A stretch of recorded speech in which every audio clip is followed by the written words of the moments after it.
Mwaka jana timu yetu ya wanawake ilipata nafasi ya kushiriki mashindano ya kufuzu kutafuta tiketi ya kwenda kwenye mashindano ya dunia, na kwa Afrika ilikuwa namba 2, na vile vile ilipata kombe la ushindi wa pili, na tulienda nchini Uturuki mwezi wa 5 mwaka jana. Vile vile timu yetu ilikuwa katika mashindano ya dunia, ilikuwa timu bora ya mwaka na tulipata tunzo kwa timu bora ya mwaka nchini Uturuki. Na vile vile katika mchezo huo wa tennis kwa Tanzania unakuwa kwa kasi katika nyanda zote za mchezo, kwamba vijana wana hali, wanajituma, wanajitolea.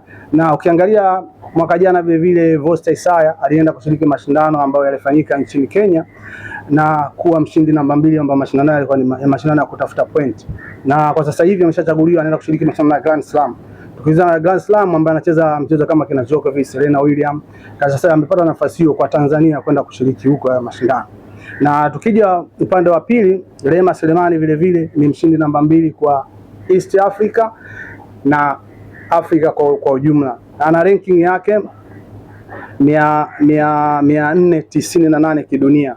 Kwa ukiangalia kwa Tanzania katika mchezo tulipomove hatua zetu ni mchezaji namba 94 kidunia. Ukimgoogle kama unagoogle kwenye ranking za wachezaji utamkuta hapo katika hizo ranking. Na huyu hapa ana 128 ambao ranking ya kidunia. Na vile vile tuna mchezaji wetu chipukizi ambao Aidan tulimtolea mbali, tulimtolea Bukoba. Ni mtoto ambaye alibahatika kukatwa miguu, alipata ajali ya sema ya nyoka, aligongwa nyoka pamoja na familia yeye, akiwa ana mamake anaendelea na majukumu mengine.